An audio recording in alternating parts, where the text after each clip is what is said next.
الله الرحمن الرحيم الحمد لله رب العالمين الصلاة والسلام على سيد الأنبياء والمرسلين اللهم علمنا ما ينفعنا وانفعنا بما تعلمنا وزدنا بفضلك علما وتعليما إنك على كل شيء قدير. Okay, so now, did we have any questions from last week?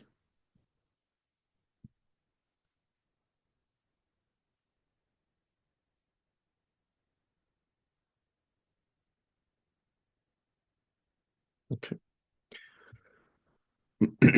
So Hadith 33 عن أبي أيوب الأنصاري رضي الله عنه قال قال رسول الله صلى الله عليه وسلم من صام رمضان ثم أتبعه ست من شوال كان كصيام الدهر رواه مسلم.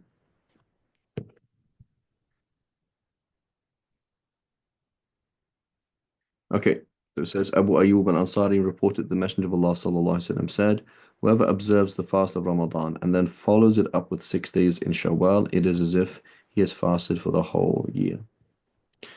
And so this hadith is well known. Obviously the point of it is to keep going. The sign that your good deeds have been accepted is that you have more success to do more good deeds. Right? You used to recite a surah every day. You used to do certain sunnahs, and now you don't do them anymore. Right? That's an indication that it's not been accepted from you.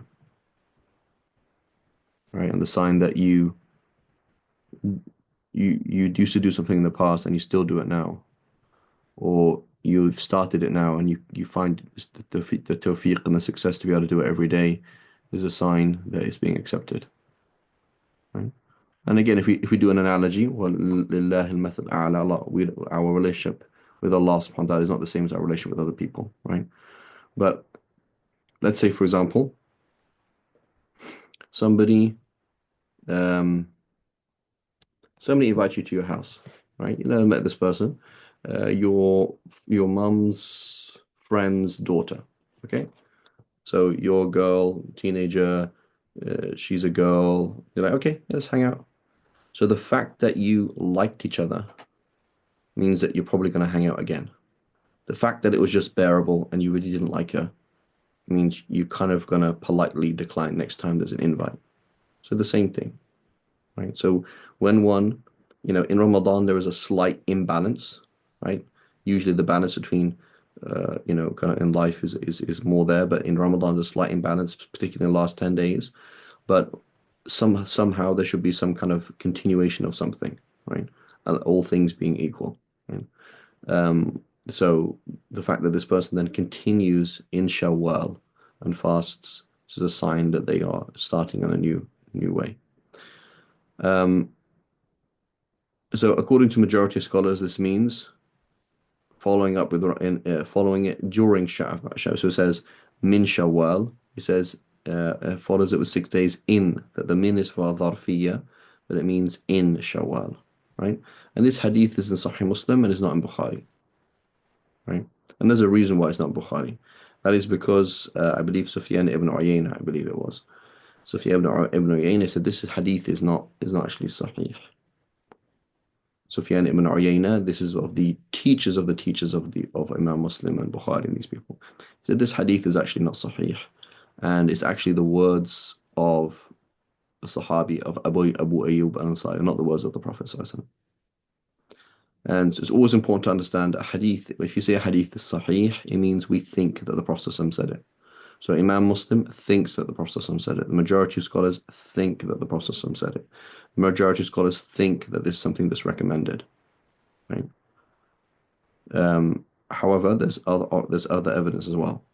Right? So Imam Malik was asked about this. He was asked about fasting and obviously Imam Malik, he didn't read Sahih Muslim. Imam Malik is 2 generations but before Sahih Muslim, but he knew about the hadith and he was asked about the hadith. And he said, we've never heard of this ever. And in fact, we've only heard of the opposite. We've heard the scholars. So if you think about Imam Malik, who were his teachers? People like Nafi', right? The freed slave of Ibn Umar, so the Tabi'een, right? And the Tabi'een, like people like Abdurrahman ibn Qasim ibn Muhammad ibn Abi Bakr, right? The great grandson of Sayyidina Abu Bakr, who was and the grandson of yeah, whose father was the grandson of Abu Bakr, who was raised by Aisha radiallahu anha and educated by Aisha. So there's a lot of fiqh that Imam Malik was privy to, right? Hundreds and hundreds of early Muslims. And he said, we've never heard of this ever. We've never heard of this concept. There's not something that's known at all in Medina, right? And for Imam Malik, he said it's impossible that something could be recommended and known as a key sunnah and not be known in Medina. How is that possible, right? So Imam Malik, he said, no, that's not recommended. And if you speak to the Malikis, they have details about this exactly. What does it mean, how it's done, etc., in a slightly different way. But a key concept in our minds, Sahih Hadith means I think that the Prophet said it, not that I know that the Prophet said it. So whenever we have that in mind, we know that there could be evidence against it, which might be stronger. Just like Sherlock Holmes and Dr. Watson. Dr. Watson looks at the obvious, most clear evidence. Sherlock Holmes looks at the less obvious evidence. And Sherlock Holmes is right and Watson is wrong. Okay. Right. حديث 34 وعن عائشة رضي الله عنها قالت كان رسول الله صلى الله عليه وسلم يتحرى صوم الاثنين والخميس ورواه الترمذي والنسائي. So Aisha رضي الله عنها said the Messenger of Allah صلى الله عليه وسلم would try his best يتحرى would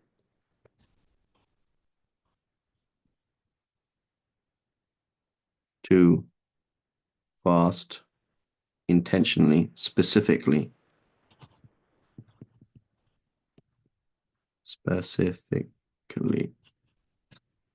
on Mondays and Thursdays, right? So he would try his best to specifically, yataharra is to like we say, a tahari we do, for example, the new month, right? You're specifically trying to see the new moon. Tahari al-hilal, right? I don't want to see anything. I'm going to try specifically on this night to try and specifically see that thing. That's called tahari, right? So yataharra, he would try his best to try and fast on Mondays and Thursdays. وعن أبي هريرة رضي الله عنه قال قال رسول الله صلى الله عليه وسلم تعرض الأعمال يوم الاثنين والخميس فأحب أن يعرض عملي وأنا صائم. Right? And Abu Hurairah, similar hadith, says deeds are presented to Allah subhanahu wa ta'ala on Mondays and Thursdays. And obviously Allah subhanahu wa ta'ala knows about every single thing anyway. But the point is, there's a big difference between knowing and being presented. And I prefer that my deeds are presented while I am fasting. It's narrated by Tirmidhi.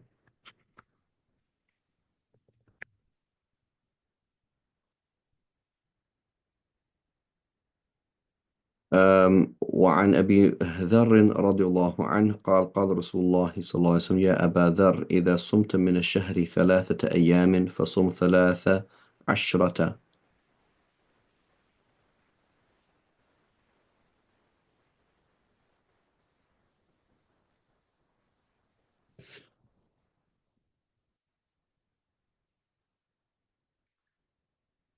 second.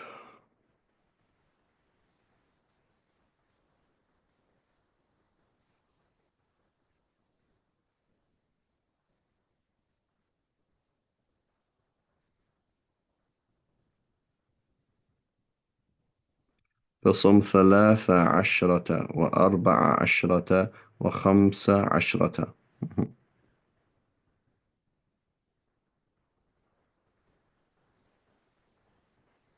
رواه الترمذي والنسائي. So Abu Dhar reported the Messenger of Allah sallallahu alaihi wasallam. He said, "Oh, Abu Dhar, if you fast for 3 days of a month, then fast on the 13th, 14th, and 15th." Right. So, i.e., it's recommended to fast any 3 days. Right. It's recommended to fast any 3 days of the month, but it's specifically recommended to fast these 3 white nights.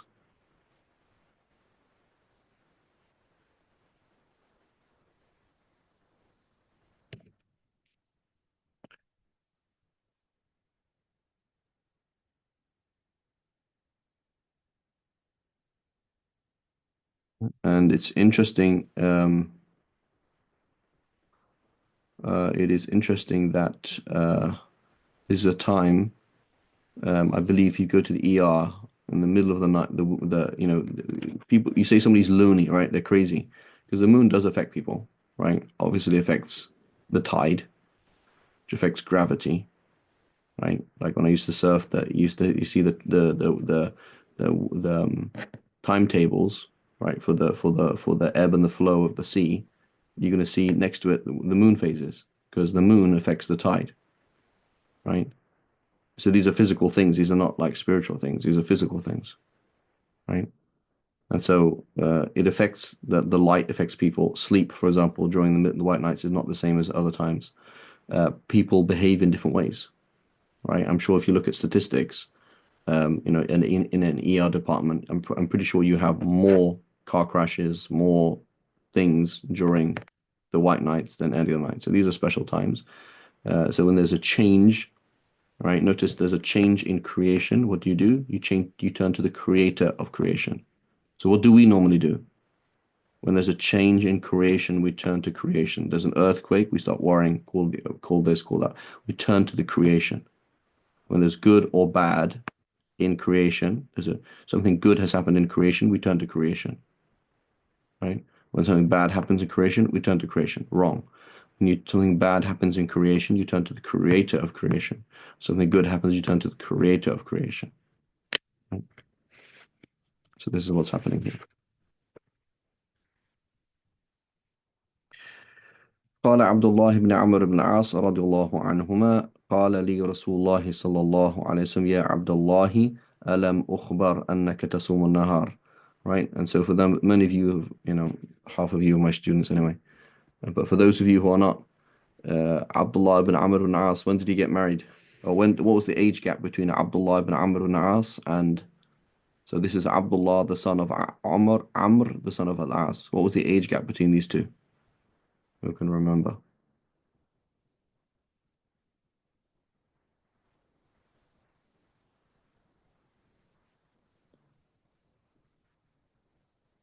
So like I'm 37 and my oldest son is 9. The age gap is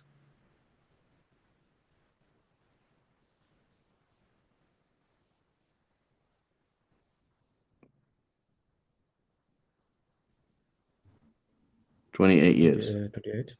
Okay. So the age gap between Abdullah and Amr and As, what was the age gap?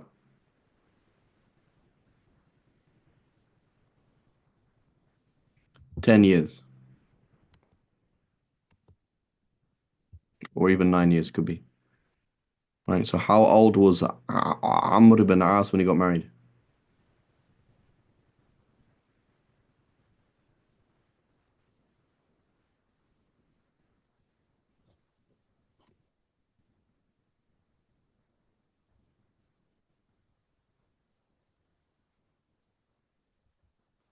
The age gap between the son and father was 10 years. How old was Amr? He was about 10, 9 or 10, yeah. Right. Now, important to understand, the age at which people reach puberty has changed over time, right? Has changed. So nowadays, throughout the world, usually girls reach puberty before boys. It wasn't actually always like that, right? These things do fluctuate, right? And you can imagine for example, a pre civilization period, let's say 10,000 years ago, when people didn't have regular access to crops, right? You could imagine the hormones could have been very different, right? So it'd be interesting if we have any data on it, for example, to look at the Inuits or something like that. How does it work with them, with hunter-gatherers that exist today? How does it work with them? So it is different, right? So today a 10-year-old, 9-year-old boy getting married, it's kind of interesting, right? I mean, at the end of the day, it's a boy, but it tells us indicative of the fact that normal, natural people get married young. It's a normal thing to do, right? It's a normal thing to do in the world. There's a weak hadith. There's a weak hadith where the Prophet ﷺ is quoted to have said, and I believe it's in reality in the Bible or something in the Bible, right? It's that says that if your daughter reaches 12 years old and you don't marry her off, and then she goes and does something shameful, then don't blame anybody apart from yourself, right? And so, uh, all things being equal, people should get married as young as possible. All things being equal, right? Things are not always as we would like, and the Prophet ﷺ got married what 25, right? So, um, I don't know what time, how old Sayyidina Ali was when he got married. I'm not sure. But p- generally, it's only natural. It is only natural and decent that when somebody is has reached puberty that they get married. That makes a lot of sense, right? I mean, like why if why would you why would there be a gap? So if you're physically able to have children, right? Obviously, as soon as you reach puberty, perhaps not, but as soon as you're physically able to have children, you should physically have children. That makes sense, right? Um, if we just look at creation, unless Allah subhanahu wa ta'ala has told us otherwise, right? Which He hasn't, then that's the only way that makes sense. So he said, قال لي رسول الله صلى الله عليه وسلم يا عبد الله ألم أخبر أنك تصوم النهار وتقوم الليل فقلت بلى يا رسول الله قال فلا تفعل صم وأفطر قم ونم فإن لجسدك عليك حقا وإن لعينك عليك حقا وإن لزوجك عليك حقا وإن لزورك عليك حقا وإن بحسبك أن تصوم كل شهر 3 أيام فإن ذلك صيام الدهر كله واقرأ القرآن في كل شهر قلت يا رسول الله إني أجد قوة قال فصم صيام نبي الله داود عليه السلام ولا تزد عليه فاقرأه في كل 7 ولا تزد على ذلك رواه الشيخان. So it says Abdullah ibn Amr ibn As narrated the Prophet that the Messenger of Allah sallallahu alaihi wasallam said, "O Abdullah, I have been informed that you fast during the day and pray during the night, i.e., every single day. You're fasting every single day and every single night." I said, "Yes, O Messenger of Allah." He said, "Do not do this, i.e., don't do a sunnah." Why on earth would the Prophet ﷺ tell somebody not to do a sunnah? Because there is a better sunnah. So it is sunnah to leave a sunnah for a greater sunnah. And it is obligatory it's fard, obligatory to leave a sunnah for a fard. Right? These are key systems that we have to have in our mind. It is bad to leave a sunnah. That's rule number one, right? In your app that you have inside your head. It is wrong to leave a sunnah. If it is sunnah, you should do it. There's no reason why you should not do it. That's number one. Number two, it is sunnah to leave a sunnah for a greater sunnah. Oh, okay. Now I need to know priorities of sunnahs. Number three, it is obligatory to leave something recommended for something obligatory. Right? That's how we should work life. We're living between sunnah and obligation. Sunnah and obligation. You sleep because you need to sleep. You eat because you need to eat. You spend time with your family because it's a greater sunnah. You do this because it's a greater sunnah. Every single thing you're doing this, you say, "Oh Allah, I'm leaving that which you love for that which you love even more." That's it. Right? I'm leaving that which you love for that which you love even more. That's all that we do. So when you say, "Oh, but you should be balanced in life," true. Balance means outwardly balanced. Inwardly, there's no balance in life. Inwardly, just Allah. Allahu Akbar. That's all. Allah is greater. That's it. There's only Allah. Right? You don't do anything for other than Allah. There's no me time. It's Allah time. Okay, what does me time mean in paradigm? Exactly as the hadith mentions. Your body needs a rest. So for the sake of Allah, you don't pray and you stop and just chill and do nothing for a bit. For the sake of Allah, you rest. For the sake of Allah, you eat something that you like because your nafs needs it. For the sake of Allah, you have a joke with somebody. For the sake of Allah, you hang out with people. For the sake of Allah, for the sake of Allah, for the sake of Allah. So you're doing the me time in the deen is not me time, it's Allah time in a different color. right? When you say I need me time, it means I'm leaving pure ibadah, dhikr, Quran, salah, whatever it is, for other forms of ibadah that are more beloved to Allah subhanahu wa ta'ala. So during Ramadan, why are you going to pray Taraweeh tonight? I'm honestly destroyed. Like I just can't do it. Okay, and then go to sleep. I actually don't need to sleep. I just need to not do anything. I just need to like sit down and like just do nothing. Because I just can't do it. I'm broke, right? Emotionally or physically or whatever it is, right?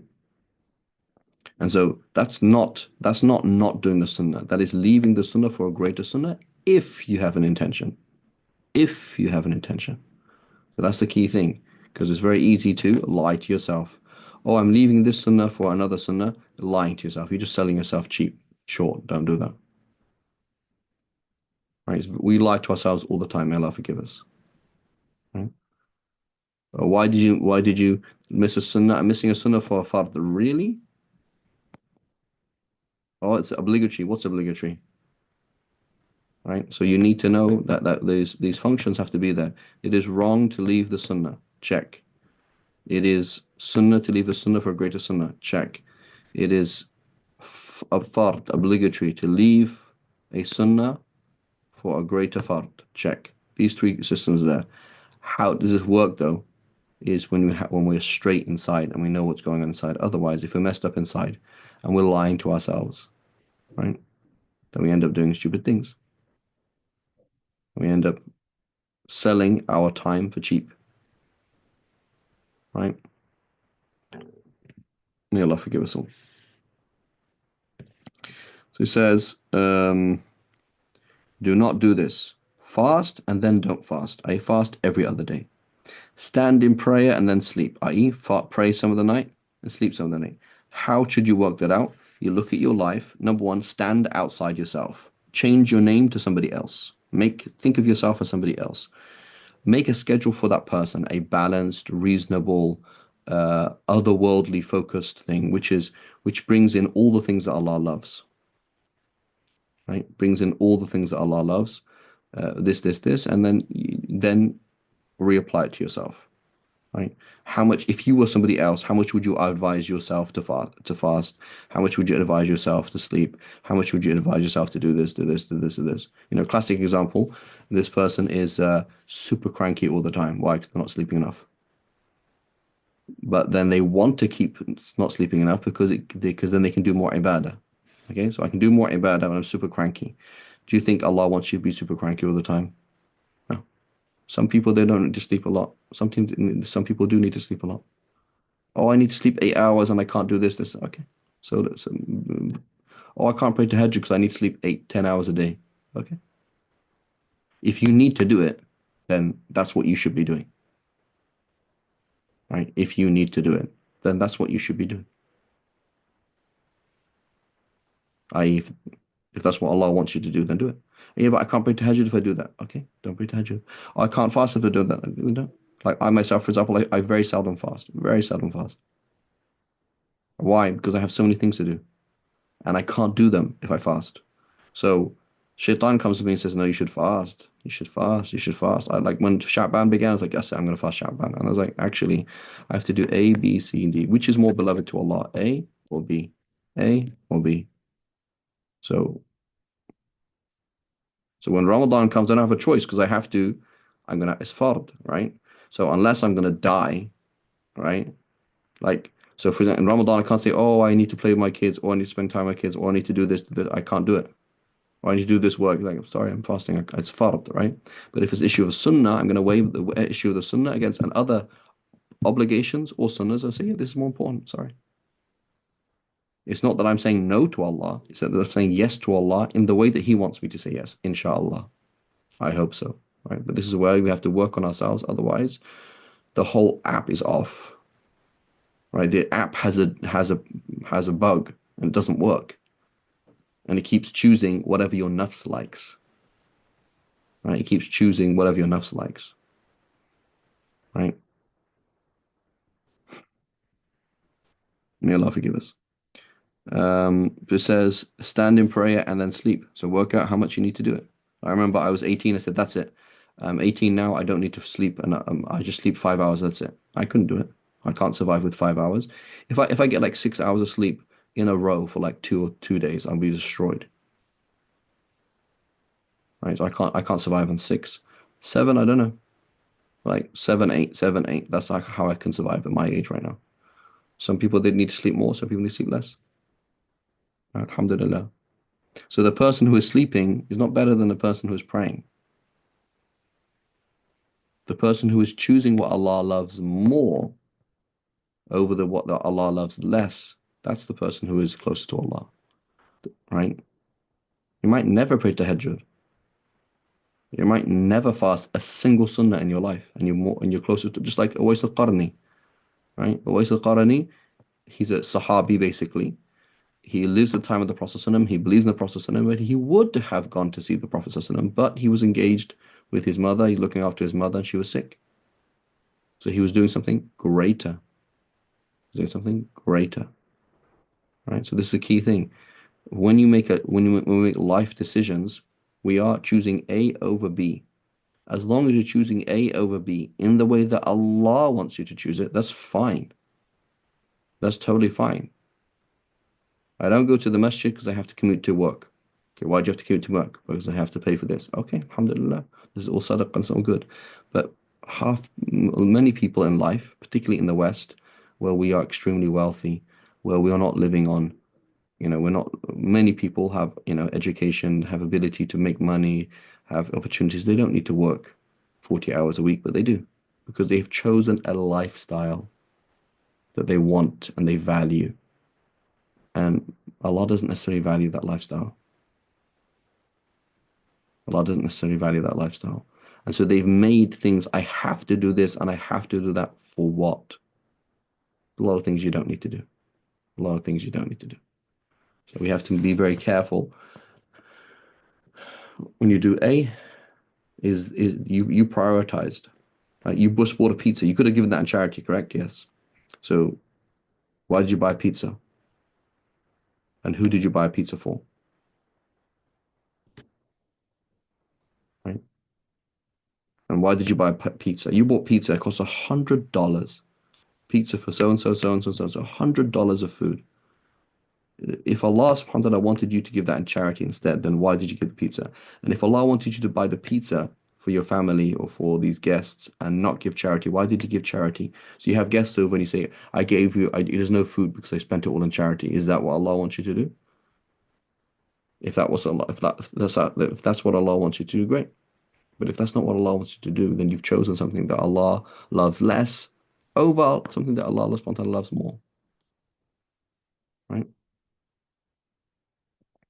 وَاتَّبَعُوا رِضْوَانَ اللَّهِ. Allah subhanahu wa ta'ala describes the believers. They diligently, carefully look out where is the thing that is Allah's full pleasure. Ridwan, not rida. Rida is pleasure, what Allah likes. Ridwan, Allah is fully pleased with. I want to do that thing.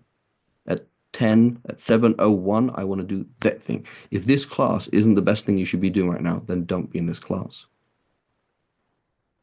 Right? If Jummah is not the thing that you're supposed to be doing, then leave Jummah. But if something else, right, is not more beloved, right? If something else is not beloved to Allah subhanahu wa ta'ala and you engage in it and you're leaving that which Allah loves more, then this is what? This is somebody who is signing their own what's it called? Um, what's the word? Like you're signing your own divorce from your partner. Like you just push yourself you push yourself away from Allah subhanahu wa ta'ala. That's what we do, right? Allah subhanahu wa ta'ala has put the power in our hands. We either pull ourselves closer to Allah subhanahu wa ta'ala or we push ourselves away from Allah subhanahu wa ta'ala by the choice we make every single moment of our life. Right? Every single moment of our life. Indeed, your body has a right over you, your eyes have a right. So, for example, for myself, if I fast, I can't do exercise, right? After the age of like 35, like exercise is not really not an extra. It's like actually pretty essential. Like it's pretty essential. Like you do kill yourself because we don't live an active life, right? Most of us don't live an active life. So it's like if it's A or B, like if you can do both, great. But if it's literally A or B, then right. Your eyes have a right over you. You're super grumpy and annoyed and like, getting to arguments, right? Because of Taraweeh. Why did you even go there? What's the point, right? Your wife has a right over you. Okay, what about your husband, right? What about your husband? So the Prophet ﷺ, 50,000 hadiths about your husband, right? I mean, almost literally, the Prophet ﷺ has made the husband the Kaaba of a woman. Almost literally. He said, the Prophet ﷺ said, if I told anybody to do sujood to anybody, it would be the wife to the husband. So, how many religious women waste their lives doing religious activities that are not priorities? It's not a priority. So, she's at Taraweeh and her husband wants her home. She's doing a halaqah and her husband wants her home. She's doing her whatever it is, her masters, and her husband wants something else. It's like you don't understand. You're not doing what Allah wants you to do. You're doing what Allah doesn't want you to do. It makes no sense, right? She's running an orphanage in Uganda. That's fantastic. But what about your husband? So priorities, right? Super important. It's not about your husband. It's not about men over women. It's about Allahu Akbar. Allahu Akbar means Allah is greater. Whatever Allah has put greater is greater. So this is a huge thing, right? So many religious women, and particularly when they have their religious women and their husbands are not religious, so they don't feel connected. It's very hard, right? Your husband smokes, your husband doesn't pray in the masjid, he doesn't do this, he doesn't do that. There's also crazy stuff. So like, why would I serve him? Why would I like prioritize him? Like he's actually bad sahaba for me, right? So yeah, but he is your daughter Jannah. Prophet ﷺ said, huwa jannatuki wa naruki. He is your Jannah or your hell. Like that's your main exam, right? That's your main exam. One of the Sahabiyat, she was being forced to get married, and the Prophet, and she's like, no, I don't want to be forced to get married. And the Prophet says, she said, before I get forced to get married, I want to ask the Prophet like, what is the haqq over me? And he said, this. What are the rights of my husband over me? A, B, C. So I don't want to get married then. If that's what it means, I don't want to get married because I don't feel like I can actually fulfill that. So your wife has a right over you. Okay, what about your husband? So, how many a woman, may Allah protect us all, she's at Taraweeh and she's being cursed by the angels. Because not what she's supposed to be. Right? I remember I was at a wedding and funny things are said at weddings, right? And you always take everything as a joke. I remember one sheikh, man, he really grilled the groom. It was just, it was just the men. And so he said, I have 10 questions for the groom, right? He's like, okay, what is it like? Funny questions like, you're jumping out of an airplane and you only have one parachute. Do you give it to your mum? Do you give it to your wife? Or do you give it to your mother-in-law? Right? Funny questions like that. Anyway, so there was a Sheikh Ratib bin Abulsi, famous Sheikh in the Middle East. He was at this wedding, and he gave this talk, right? And right at the end of it, he said something that sounded really funny, and I always thought it was just funny, right? And he said, "Qumi ila farashiki," right? Ila firashiki, afwan, firashiki. So we usually say, "Qumu ila salatikum." Okay, khutbah's over. Now everybody stand up and pray. But he said, "Qumi," which is speaking to a female, get up and go to your bed. And everyone's like, "Oh my God, I can't believe the sheikh just said that. That's so rude." Right? I mean, it's like pushing it, right? This is famous sheikh. Like, let's come on. And I also thought that was kind of funny, right? And kind of quoted here and there, whatever. And then I realized the sheikh's not joking. Like the sheikh was joking, but he's not joking. This is one of his hikmah and of his knowledge, is that a religious woman, she understands fasting is important, reciting Quran is important, prayer is important. But it's like intimacy is like, ah, come on, bro, that's not religion, is it? That's like nafs, right? That's like that's like telling somebody that like eating a donut is good. Like, what are you talking about? Come on, bro. But it's like for a man, intimacy is sadaqah. For a woman, it's not sadaqah, it's zakat. Like it's it's not an option. So it's like, so he was telling it like, now change your mentality. Like your priority in life of ibadah, your list of ibadah is okay, you have to pray your fard prayer, you have to do this, you have to do that. But beyond the fard, you have one priority. And if anything else is put beyond that priority, you're not prioritizing what Allah has prioritized. Right? You're not prioritizing what Allah has prioritized, right? So yeah, let's think of a very, very practical scenario. Um, Last week, her sister invited her and her family to iftar. So now she's going to do iftar at her house because otherwise it'd be awkward, right? Now she's been doing cooking all day. She breaks her fast. They have food. It's very awkward because everyone's kind of a bit on tippy toes because they're not very comfortable providing for this, providing for that because it's a bit fake. She's totally wrecked, right? Super tired. And her husband wants to be intimate with her, but she's like, I'm just too tired. I just can't. So that's fine. He should be considerate. Da, da, da, da, da, da. But like, what did you do wrong? What did you do wrong? It's like you had something that was a key thing for you to please Allah subhanahu wa ta'ala, and you squandered that for something else that's kind of just extra. Like, why? Like, did your sister need to see you? Did you need to cook those extra pakora? Did you have to go to that other place in that's that's further away to buy those specific things? You didn't need to do that. Nobody cares. So she's putting in effort, something, and she thinks it's Ramadan, this, like, Jesus. It's not even a priority. It's not a priority. It's not. Or, flip the coin. Uh, he just had an argument with her, okay? And it's now Taraweeh. Okay, that's it, I'm going to Taraweeh. Should you be at Taraweeh or should you go home and solve the problem, right?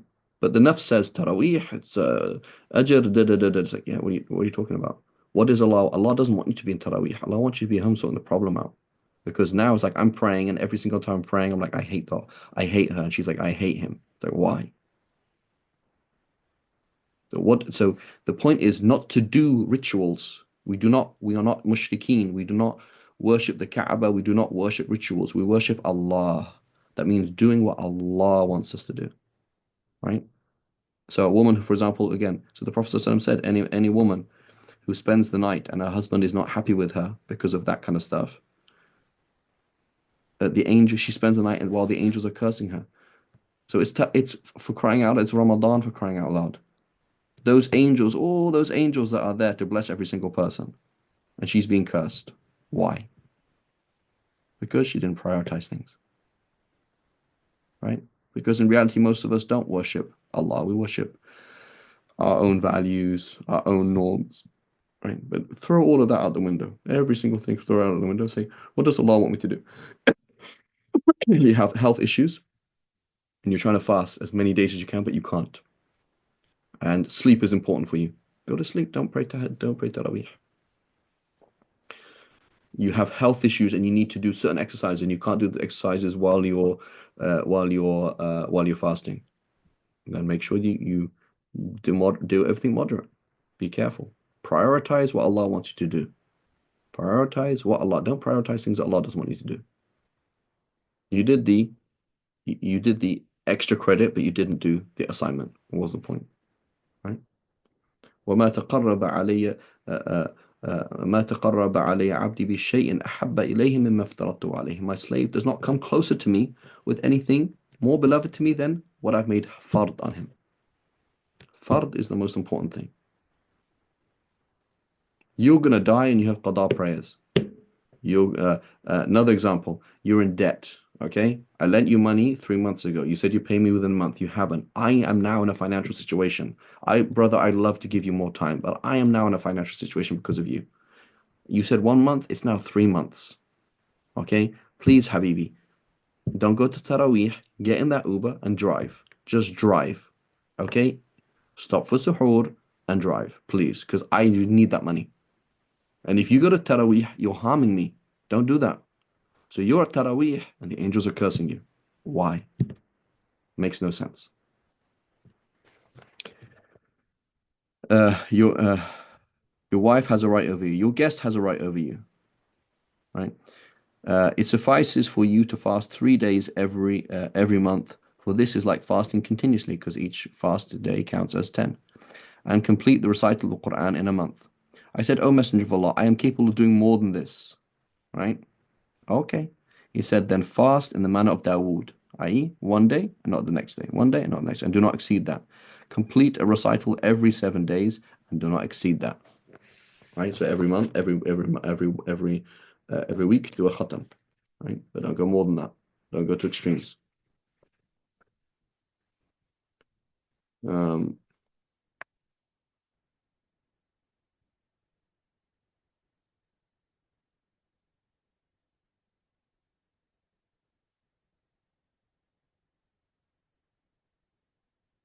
just again to hammer the point, and forgive me, I know there's people here who are not married, but I'm sorry, this is the deen of Allah, right? So, like, here's a classic scenario. Should we go to Taraweeh or should we not go to Taraweeh? Okay? She has a need. He has a need. They go to Taraweeh. Nothing happens that night because they're too tired. The next day, they both have a need. If you have a need, what's on your mind? You're supposed to be fasting, guys.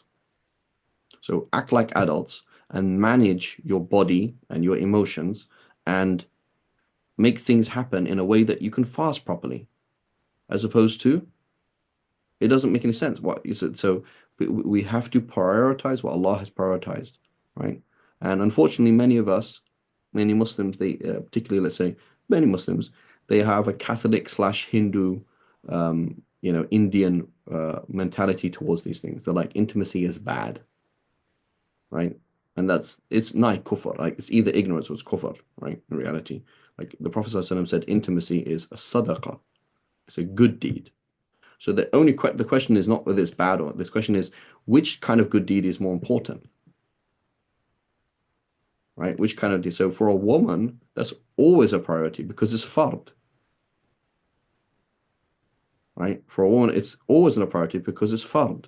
Like, so she's like, oh, this is a waste of time. This is weird. It's kind of like just too material. This is like, where's the spirit of Ramadan? It's like, yeah, like that's your ibadah. So what else do you want to do? It's like it's Ramadan, but we're all busy, for example, packing food for refugees. Okay, why are we praying Taraweeh? Why are we doing Quran? Just pack as many, foods for refugees as you can. Don't say, oh, this is worldly. It's not worldly. This is priority. The same thing, right? And so this is a very important thing. And again, forgive me, people who are not married and kind of feel this is all a bit too weird. But this is the deen of Allah subhanahu wa ta'ala, and we have to talk about these things. Okay. Um, حديث 37 عن أبي هريرة رضي الله عنه قال رسول الله صلى الله عليه وسلم لا يصومن أحدكم يوم الجمعة إلا يوما قبله أو بعده رواه الشيخان. Right? So the issue here is, so it's makruh in the Shafi school to fast, to single out Fridays and to single out Saturdays and to single out Sundays, right? Um, and the Hanafis in reality have a bit of a debate on it. And also the Malikis, they say there's no issue with it at all, right? But for the Shafis, we say it is a makruh and not haram. It is A, it's valid, and B, it is makruh to fast solely on Friday or to solely on Saturday or solely on Sunday. So you can do Thursday and Friday, or Friday and Saturday and Sunday, Sunday and Monday. But just singling out these days, it is makruh. وعن عائشة رضي الله عنها قالت قال رسول الله صلى الله عليه وسلم تحروا ليلة القدر في الوتر من العشر الأواخر من رمضان رواه البخاري. So Lady Aisha رضي الله عنها reported to us that the Messenger of Allah صلى الله عليه وسلم said, search for the night of Laylatul Qadr in the odd nights of the final days of Ramadan. Right? And we'll talk about today, inshallah, we have the class on the spirit of Ramadan to talk about when is Laylatul Qadr, etc. And if we have time, inshallah. Um, but it's most likely in the second half of Ramadan, and it's most likely in the last 10 days, and it's most likely in the last 7 days, and it's most likely in the odd nights. Right? So that means 23rd, 25th, 23rd, 25th, 27th, 29th. Is that right? That's the last 7 days, yeah. Uh,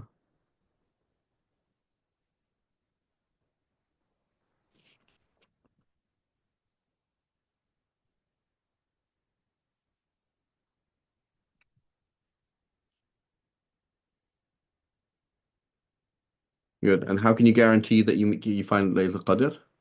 By praying every night, every single day, particularly if you're a female and you don't go to the masjid. Wake up 10 minutes before Fajr, make wudu, pray to rak'ah, say, Allah, please forgive me, and make me of those people who are the closest of you, and go to Jannah without a single question. Fajr comes in, pray to rak'ah sunnah, pray to rak'ah Fajr, go back to sleep. Done. You do it the whole life, right?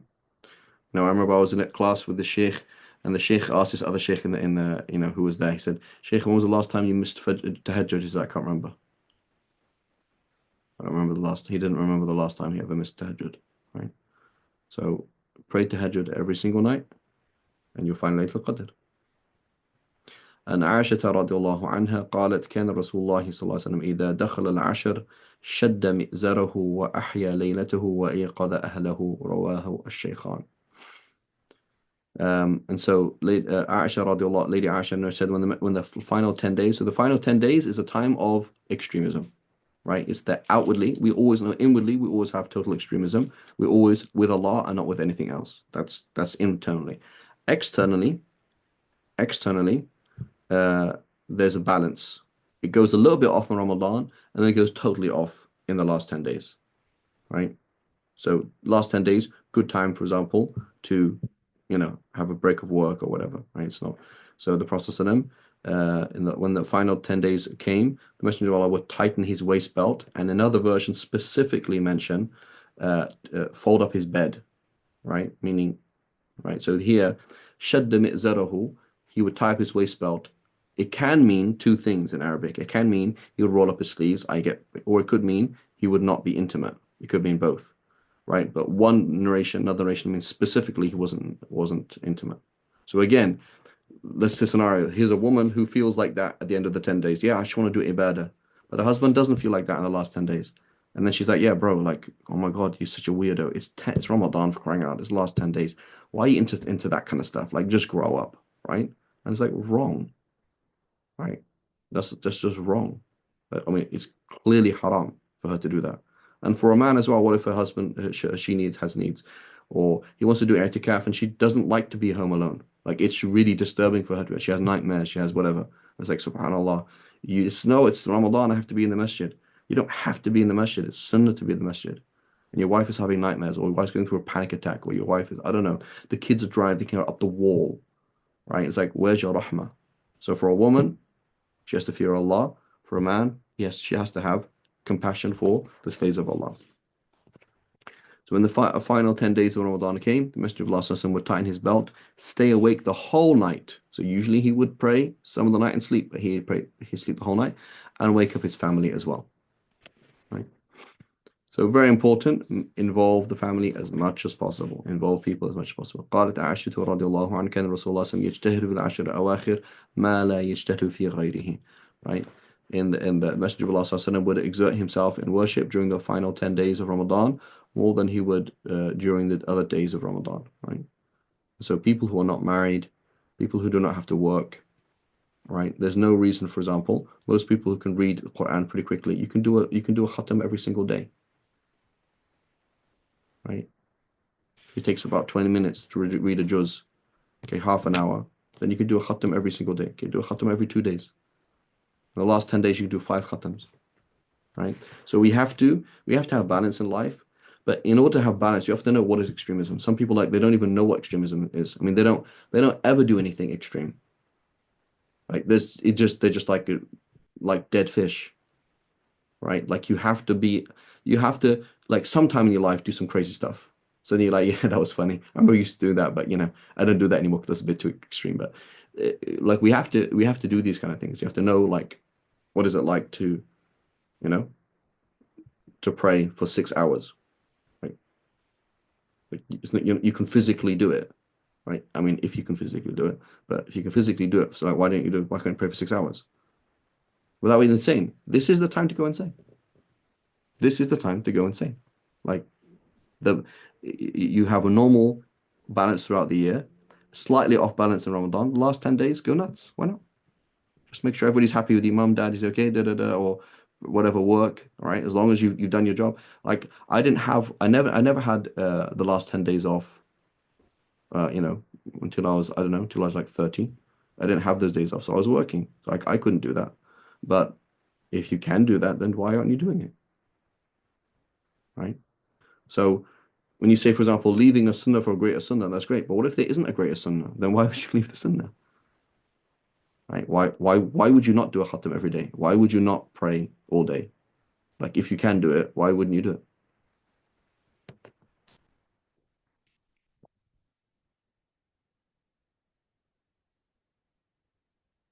So important thing, especially to youth, Ramadan is not a time for socializing at all. Ramadan is not a time for socializing at all.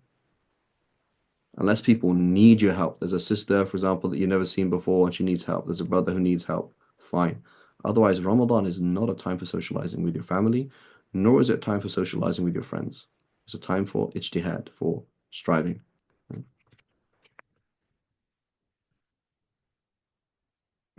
So, there's no reason to leave your city. You do not need to go to a new restaurant. You do not need to eat this amazing thing. You don't need to hang out with anybody. It is not the time for socializing. Let socialize. People need to socialize, but let that be outside of Ramadan, right? It's not a time to do that.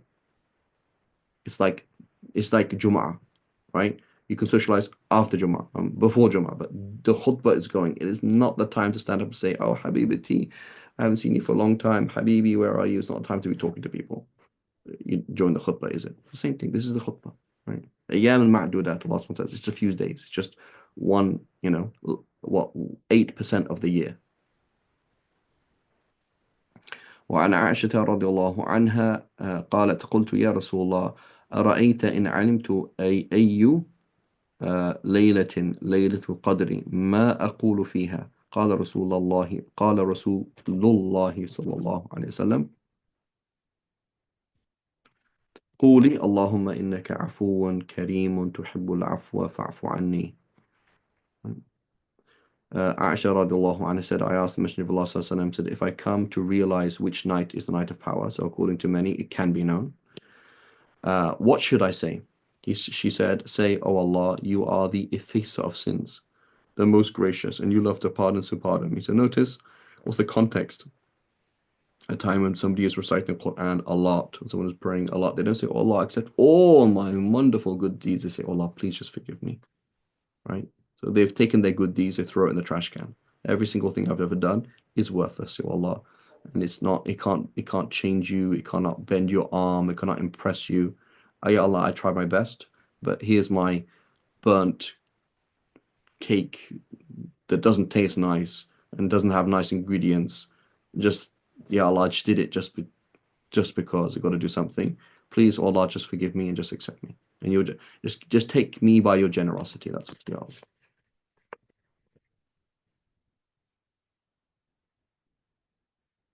And then Hadith 41, أن عائشة رضي الله عنها قالت أن رسول الله صلى الله عليه وسلم كان يعتكف العشر الأواخر من رمضان حتى توفاه الله ثم اعتكف أزواجه من بعده. So Aisha radiallahu anha said the Messenger of Allah sallallahu alaihi wasallam would practice spiritual retreat. And should go and stay in the masjid um, during the final 10 days of Ramadan until he passed away. Then his wives followed him in this practice, i.e. after him. Then meaning after he passed away. Right? So in general, this should be done if it is not clear, if it is not clear that women have this separated place in the masjid, and it's not clear that the women are not going to mingle with the men, and if it's not clear that there's not going to be a fitna, then women should not go to the masjid. Period. Should not go to the masjid. Period. Right? Because what's the principle? Dar al-mafasid awla min jalb al-masalih. Right? The principle is avoiding harm is far better than attaining benefit. So let the sisters who have weak iman go to the masjid, listen to Taraweeh. Let the sisters who need to socialize go and socialize and have pizza for iftar and go. Let the sisters who need it do that. The sisters who don't need it, don't go. You're just going to be a fitna for men, and men are going to be a fitna for you. So don't go. There's no need. There's no need to go. It's not recommended for you to go, right? Just focus on Allah, right? Let the women who need to go, right? Let them go. So say, oh yeah, a sister, for example, you have a friend, for example, that has weak iman, and she won't go without you. Okay, take her. Say, oh yeah, yeah, come to Taraweeh. It's gonna be fun. We'll hang out. We'll do this afterwards. Okay, because you're trying to get her back into that masjid world. Okay, so if it's for somebody else, but you don't need it. If you don't need it, don't do it. It's for no benefit for you. Just like going to a restaurant. You only go to a restaurant for somebody else. You don't go to a restaurant for yourself. There's no need for to go to a restaurant. And I remember when I was in Jordan, many of our teachers, they didn't let us go to restaurants, period. Like that's not the culture of a religious person. That's not the culture of a religious person. Culture of a religious person is worship and devoted and socializing and maybe someone's house, etc. If you want to have food in someone's house, etc. In a religious environment. But going out, seeing things that we don't want to see, it's not. There's no need. Unless it's for somebody else. Your kids are like, oh my God, I fasted for 2 days. You're like, okay, fine. Which restaurant do you want to go to? Fine. That's different. Trying to encourage somebody else, taking somebody out with weak iman, whatever it is, somebody going through a divorce in Ramadan, you go and say, hey, let's go out and take you out and help you out, whatever it is. But don't do it for yourself. There's no need for these things, right? There's no need for these things. You don't need this kind of stuff, right? كل ما تهوى موجود في ذات الله. Every single thing you need is found in Allah. Don't worry about it. Leave that for people with weak iman.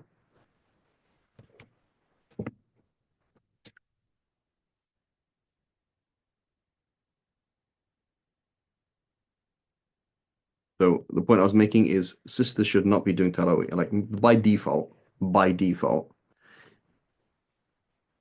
if there's a if the single so women spending the night at some place and men spending the night at some place, that is by default a fitna. Period.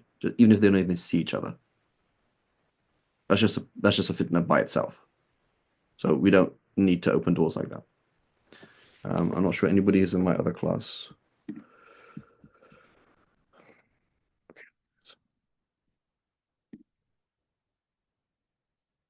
Okay, عن عبد الله بن عباس رضي الله عنهما قال كان رسول الله صلى الله عليه وسلم أجود الناس بالخير وكان أجود ما يكون في شهر رمضان إن جبريل عليه السلام كان يلقاه في كل سنة في رمضان حتى ينسلخ فيعرض عليه رسول الله صلى الله عليه وسلم القرآن فإذا لقيه جبريل كان رسول الله صلى الله عليه وسلم أجود بالخير من الريح المرسلة.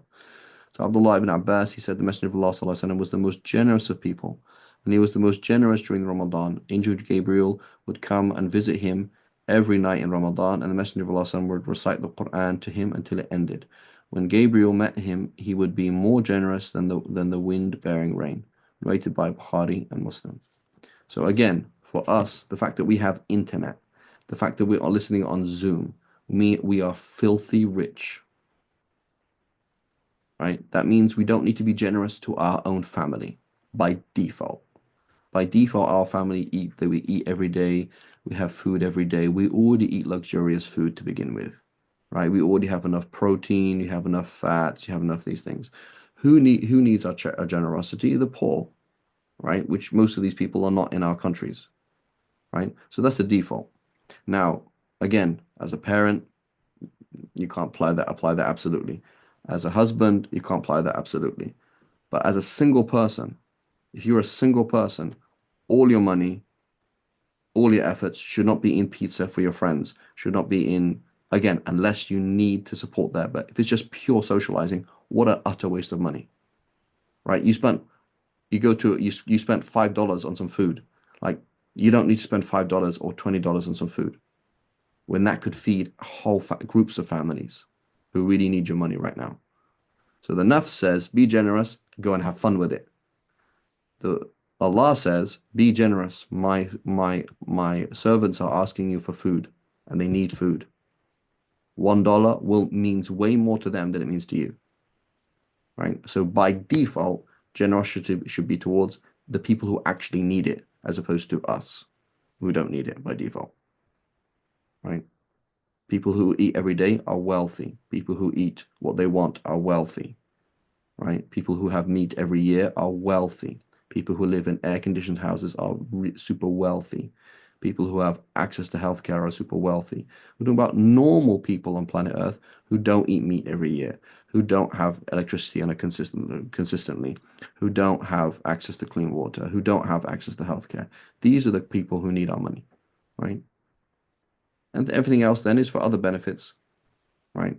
Part of the family, part of this. But a normal person, let's say Fareed Dingle by himself, living on planet Earth, he does not need to spend money on his friends, right? Or his mum and dad. Maybe your mum, maybe, but like if she needs it, or if it's as a charity, like an Eid gift or not, but you don't need it. Just go and give it all to the poor. There's people who actually need it. There's kids crying. There's people who are in pain, in difficulty, and they are actually asking for the money right now.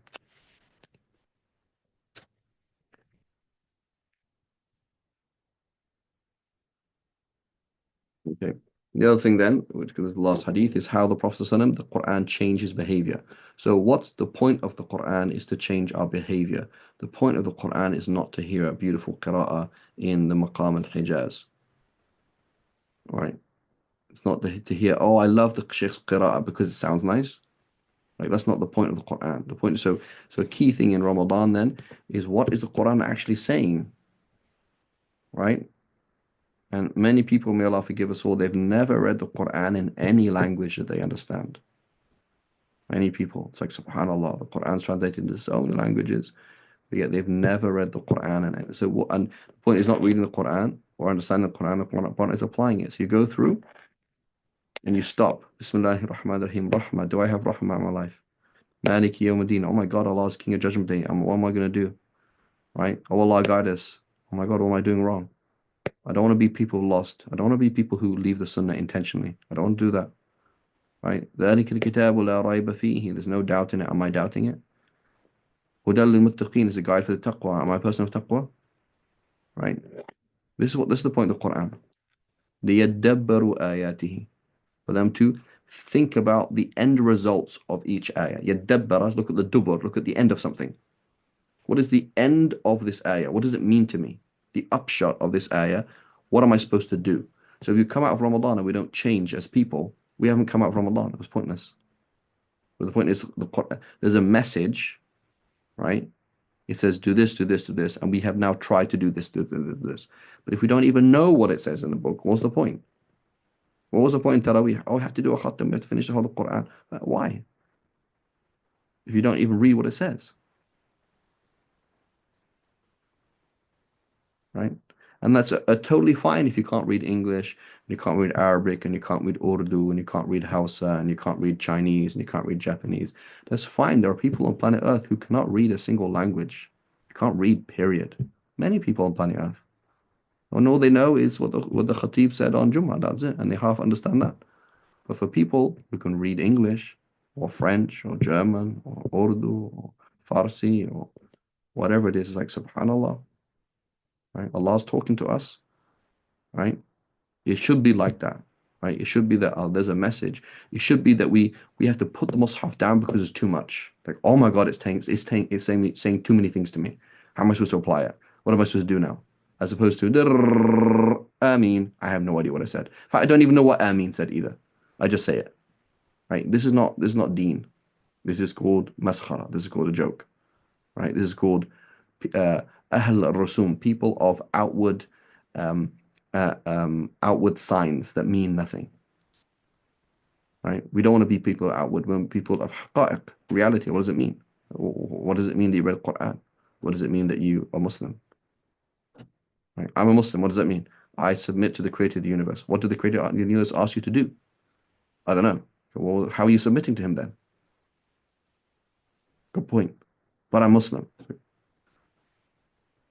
May Allah forgive us all. So we've run out of time and we've finished the book, inshallah ta'ala. And there's much to be said here. We've kind of skimmed through a lot of these things. And again, forgive me if I go on to some tangents that are kind of weird for some people, but I am in a situation where I have to explain things. And if I don't, I may well be accountable on Judgment Day. So please forgive me. Inshallah, we'll stop here. Wa sallallahu ala Sayyidina Muhammad wa ala alihi wa sahbihi wasallam. We ask Allah to reward the Jami', the person who put these hadith together, Sheikh Yusuf al-Nabahani, and to reward the collectors of the hadiths, Imam Bukhari, Imam Muslim, Nasa'i, Tirmidhi, Abu Dawood, Ibn Majah, and others. And to reward the translators and the publishers and the distributors and everybody who was instrumental in any way possible and impossible. And Jazakumullah khair. Inshallah, we'll stop here. If anybody has any questions, please put them on the group, inshallah.